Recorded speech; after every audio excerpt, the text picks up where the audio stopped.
مومنو، اللہ سے ڈرا کرو اور بات سیدھی کہا کرو، وہ تمہارے سب کام سنوار دے گا اور تمہارے گناہ بخش دے گا، اور جو شخص اللہ اور اس کے رسول صلی اللہ علیہ وآلہ وسلم کی فرمانبرداری کرے گا تو بے شک بڑی مراد پائے گا۔ ہم نے بار امانت کو آسمانوں اور زمین اور پہاڑوں پر پیش کیا تو انہوں نے اس کے اٹھانے سے انکار کیا اور اس سے ڈر گئے، اور انسان نے اس کو اٹھا لیا، بے شک وہ بڑا ظالم، بڑا جاہل ہے، تاکہ اللہ منافق مردوں اور منافق عورتوں اور مشرک مردوں اور مشرک عورتوں کو عذاب دے، اور اللہ مومن مردوں اور مومن عورتوں پر مہربانی کرے، اور اللہ تو بخشنے والا ہے، مہربان ہے۔ شروع اللہ کا نام لے کر جو بڑا مہربان نہایت رحم والا ہے۔ سب تعریف اللہ ہی کے لیے ہے جو سب چیزوں کا مالک ہے، یعنی وہ کہ جو کچھ آسمانوں میں ہے اور جو کچھ زمین میں ہے سب اسی کا ہے، اور آخرت میں بھی اسی کی تعریف ہے، اور وہ حکمت والا ہے، خبردار ہے۔ جو کچھ زمین میں داخل ہوتا ہے اور جو اس میں سے نکلتا ہے، اور جو آسمان سے اترتا ہے اور جو اس پر چڑھتا ہے، سب اس کو معلوم ہے، اور وہ مہربان ہے، بخشنے والا ہے۔ اور کافر کہتے ہیں کہ قیامت کی گھڑی ہم پر نہیں آئے گی۔ کہہ دو کیوں نہیں آئے گی؟ میرے پروردگار کی قسم وہ تم پر ضرور آ کر رہے گی۔ وہ پروردگار غیب کا جاننے والا ہے، ذرہ بھر چیز بھی اس سے پوشیدہ نہیں، نہ آسمانوں میں اور نہ زمین میں، اور کوئی چیز ذرے سے بھی چھوٹی یا بڑی نہیں مگر کتاب روشن میں لکھی ہوئی ہے، اس لیے کہ جو لوگ ایمان لائے اور عمل نیک کرتے رہے ان کو بدلہ دے۔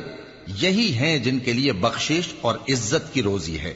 اور جنہوں نے ہماری آیتوں کے بارے میں ہمیں ہرانے کی کوشش کی ان کے لیے سخت درد دینے والے عذاب کی سزا ہے۔ اور جن لوگوں کو علم دیا گیا ہے وہ جانتے ہیں کہ جو قرآن تمہارے پروردگار کی طرف سے تم پر نازل ہوا ہے وہ یقیناً حق ہے، اور اس اللہ کا رستہ بتاتا ہے جو غالب ہے، قابل تعریف ہے۔ اور کافر کہتے ہیں کہ بھلا ہم تمہیں ایسا آدمی بتائیں جو تمہیں خبر دیتا ہے کہ جب تم مر کر بالکل ریزہ ریزہ ہو جاؤ گے تو تم نئے سرے سے پیدا ہوگے؟ یا تو اس نے اللہ پر جھوٹ باندھ لیا ہے یا اسے جنون ہے۔ بات یہ ہے کہ جو لوگ آخرت پر ایمان نہیں رکھتے وہ آفت اور پرلے درجے کی گمراہی میں پڑے ہیں۔ کیا انہوں نے اس کو نہیں دیکھا جو ان کے آگے اور پیچھے ہے، یعنی آسمان اور زمین؟ اگر ہم چاہیں تو ان کو زمین میں دھسا دیں یا ان پر آسمان کے ٹکڑے گرا دیں، اس میں ہر بندے کے لیے جو رجوع کرنے والا ہے ایک نشانی ہے۔ اور ہم نے داؤد کو اپنی طرف سے برتری بخشی تھی اور کہا تھا اے پہاڑوں ان کے ساتھ تسبیح کرو، اور پرندوں کو ان کا مسخر کر دیا، اور ان کے لیے ہم نے لوہے کو نرم کر دیا کہ کشادہ زرہیں بناؤ اور کڑیوں کو اندازے سے جوڑو، اور نیک عمل کرو، جو عمل تم کرتے ہو میں ان کو دیکھنے والا ہوں۔ اور ہوا کو ہم نے سلیمان کے تابع کر دیا تھا، اس کی صبح کی منزل 1 مہینے کی راہ ہوتی اور شام کی منزل بھی مہینے بھر کی ہوتی، اور ان کے لیے ہم نے تانبے کا چشمہ بہا دیا تھا، اور جنوں میں سے ایسے تھے جو ان کے پروردگار کے حکم سے ان کے آگے کام کرتے تھے، اور جو کوئی ان میں سے ہمارے حکم کے خلاف کرے گا اس کو ہم جہنم کی آگ کا مزہ چکھائیں گے۔ وہ جو چاہتے یہ ان کے لیے بناتے، یعنی قلعے اور تصویریں اور بڑے بڑے لگن جیسے تالاب اور دیگیں جو ایک ہی جگہ رکھی رہیں۔ اے آل داؤد شکر کرتے رہو، اور میرے بندوں میں شکر گزار تھوڑے ہیں۔ پھر جب ہم نے ان کے لیے موت کا حکم صادر کیا تو کسی چیز سے ان کا مرنا معلوم نہ ہوا مگر گھن کے کیڑے سے جو ان کے عصا کو کھاتا رہا۔ پھر جب وہ گر پڑے تب جنوں کو معلوم ہوا اور کہنے لگے کہ اگر وہ غیب جانتے ہوتے تو ذلت کی تکلیف میں نہ رہتے۔ اہل سبا کے لیے ان کے وطن میں ایک نشانی تھی، یعنی 2 باغ، ایک داہنی طرف اور ایک بائیں طرف۔ کہا گیا کہ اپنے پروردگار کا رزق کھاؤ اور اس کا شکر کرو، یہاں تمہارے رہنے کو یہ پاکیزہ علاقہ ہے اور وہاں بڑا بخشنے والا مالک۔ تو انہوں نے شکر گزاری سے منہ پھیر لیا، پس ہم نے ان پر بند توڑ سیلاب چھوڑ دیا، اور انہیں ان کے باغوں کے بدلے 2 ایسے باغ دیے جن کے میوے بدمزہ تھے اور جن میں کچھ تو جھاؤ کے پیڑ تھے اور تھوڑی سی بیریاں۔ یہ ہم نے ان کو ناشکری کی سزا دی، اور ہم سزا ناشکرے ہی کو دیا کرتے ہیں۔ اور ہم نے ان کے اور ملک شام کی ان بستیوں کے درمیان جن میں ہم نے برکت دی تھی ایک دوسرے کے متصل دیہات بنائے تھے جو سامنے نظر آتے تھے، اور ان میں آمد و رفت کا اندازہ مقرر کر دیا تھا کہ رات دن بے خوف و خطر چلتے رہو۔ تو انہوں نے دعا کی کہ اے پروردگار ہماری مسافتوں میں دوری پیدا کر دے اور اس سے انہوں نے اپنے حق میں ظلم کیا، تو ہم نے انہیں نابود کر کے داستان بنا دیا اور انہیں بالکل منتشر کر دیا۔ اس میں ہر صابر و شاکر کے لیے نشانیاں ہیں۔ اور شیطان نے ان کے بارے میں اپنا خیال سچ کر دکھایا کہ مومنوں کی ایک جماعت کے سوا وہ اس کے پیچھے چل پڑے، اور اس کا ان پر کچھ زور نہ تھا، مگر ہمارا مقصود یہ تھا کہ جو لوگ آخرت میں شک رکھتے ہیں ان سے ان لوگوں کو جو اس پر ایمان رکھتے ہیں ممتاز کر دیں، اور تمہارا پروردگار ہر چیز پر نگہبان ہے۔ کہہ دو کہ جن کو تم اللہ کے سوا معبود خیال کرتے ہو ان کو بلاؤ، وہ آسمانوں اور زمین میں ذرہ بھر چیز کے بھی مالک نہیں ہیں، اور نہ ان میں ان کی شرکت ہے، اور نہ ان میں سے کوئی اللہ کا مددگار ہے، اور اللہ کے ہاں کسی کے لیے سفارش فائدہ نہ دے گی مگر اس کے لیے جس کے بارے میں وہ اجازت بخشے، یہاں تک کہ جب ان کے دلوں سے اضطراب دور کر دیا جائے گا تو کہیں گے کہ تمہارے پروردگار نے کیا فرمایا ہے؟ فرشتے کہیں گے کہ حق فرمایا ہے، اور وہ عالی رتبہ ہے، گرامی قدر ہے۔ پوچھو کہ تم کو آسمانوں اور زمین سے کون رزق دیتا ہے؟ کہو کہ اللہ، اور ہم یا تم یا تو سیدھے رستے پر ہیں یا کھلم کھلا گمراہی میں۔ کہہ دو کہ نہ ہمارے گناہوں کی تم سے پرسش ہوگی اور نہ تمہارے اعمال کی ہم سے پرسش ہوگی۔ کہہ دو کہ ہمارا پروردگار ہم کو جمع کرے گا، پھر ہمارے درمیان انصاف کے ساتھ فیصلہ کر دے گا، اور وہ خوب فیصلہ کرنے والا ہے، صاحب علم ہے۔ کہو کہ مجھے وہ لوگ تو دکھاؤ جن کو تم نے اللہ کا شریک بنا کر اس کے ساتھ ملا رکھا ہے۔ کوئی نہیں، بلکہ وہی اللہ غالب ہے، حکمت والا ہے۔ اور اے محمد صلی اللہ علیہ وآلہ وسلم، ہم نے تم کو تمام لوگوں کے لیے خوشخبری سنانے والا اور ڈرانے والا بنا کر بھیجا ہے، لیکن اکثر لوگ نہیں جانتے، اور کہتے ہیں اگر تم سچ کہتے ہو تو بتاؤ یہ قیامت کا وعدہ کب پورا ہوگا؟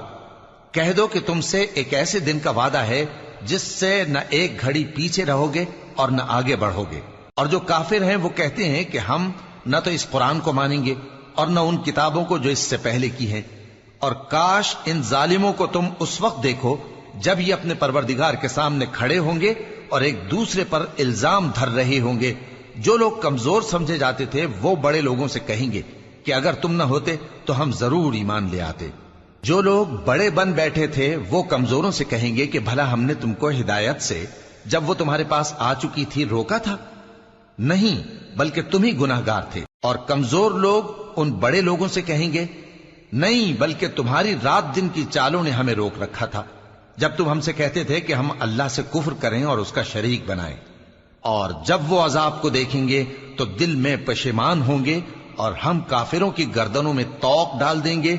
بس جو اعمال وہ کرتے تھے انہی کا ان کو بدلہ ملے گا۔ اور ہم نے جس بستی میں بھی کوئی ڈرانے والا بھیجا تو وہاں کے خوشحال لوگوں نے یہ ضرور کہا کہ تم لوگ جو چیز دے کر بھیجے گئے ہو ہم اس کو نہیں ماننے کے، اور یہ بھی کہنے لگے کہ ہم بہت سا مال اور اولاد رکھتے ہیں اور ہم کو عذاب نہیں ہوگا۔ کہہ دو کہ میرا رب جس کے لیے چاہتا ہے روزی فراخ کر دیتا ہے اور جس کے لیے چاہتا ہے تنگ کر دیتا ہے، لیکن اکثر لوگ نہیں جانتے۔ اور تمہارے مال اور اولاد ایسی چیز نہیں کہ تم کو ہم سے قریب کر دیں، ہاں ہمارا مقرب وہ ہے جو ایمان لایا اور عمل نیک کرتا رہا۔ ایسے ہی لوگوں کو ان کے اعمال کے سبب دگنا بدلہ ملے گا، اور وہ امن و چین سے بلند و بالا عمارتوں میں رہیں گے۔ جو لوگ ہماری آیتوں کے سلسلے میں ہمیں ہرانے کی کوشش کرتے ہیں وہ گرفتار عذاب کیے جائیں گے۔ کہہ دو کہ میرا پروردگار اپنے بندوں میں سے جس کے لیے چاہتا ہے روزی فراخ کر دیتا ہے اور جس کے لیے چاہتا ہے تنگ کر دیتا ہے، اور تم جو چیز خرچ کرو گے وہ اس کا تمہیں عوض دے گا، وہ سب سے اچھا رزق دینے والا ہے۔ اور جس دن وہ ان سب کو جمع کرے گا پھر فرشتوں سے فرمائے گا کیا یہ لوگ تم کو پوجا کرتے تھے؟ وہ کہیں گے تو پاک ہے، تو ہی ہمارا دوست ہے، نہ کہ یہ، بلکہ یہ جنات کو پوجا کرتے تھے اور اکثر انہی کو مانتے تھے۔ تو آج تم میں سے کوئی کسی کو نفع اور نقصان پہنچانے کا اختیار نہیں رکھتا، اور ہم ظالموں سے کہیں گے کہ اب دوزخ کے عذاب کا جس کو تم جھوٹ سمجھتے تھے مزہ چکھو۔ اور جب ان کو ہماری روشن آیتیں پڑھ کر سنائی جاتی ہیں تو کہتے ہیں یہ ایک ایسا شخص ہے جو چاہتا ہے کہ جن چیزوں کی تمہارے باپ دادا پرستش کیا کرتے تھے ان سے تم کو روک دے، اور یہ بھی کہتے ہیں کہ یہ قرآن محض جھوٹ ہے جو اپنی طرف سے بنا لیا گیا ہے، اور کافروں کے پاس جب حق آیا تو اس کے بارے میں کہنے لگے کہ یہ تو کھلا جادو ہے۔ اور ہم نے نہ تو ان مشرکوں کو کتابیں دیں جن کو یہ پڑھتے ہوں، اور اے نبی صلی اللہ علیہ وآلہ وسلم نہ تم سے پہلے ان کی طرف کوئی ڈرانے والا بھیجا، اور جو لوگ ان سے پہلے تھے انہوں نے تکذیب کی تھی، اور جو کچھ ہم نے ان کو دیا تھا یہ اس کے 10ویں حصے کو بھی نہیں پہنچے۔ پھر انہوں نے میرے پیغمبروں کو جھٹلایا، سو میرا عذاب کیسا ہوا۔ کہہ دو کہ میں تمہیں صرف ایک بات کی نصیحت کرتا ہوں کہ تم اللہ کے لیے دو دو اور اکیلے اکیلے کھڑے ہو جاؤ، پھر غور کرو تمہارے رفیق یعنی اس نبی صلی اللہ علیہ وآلہ وسلم کو کسی طرح کا جنون نہیں،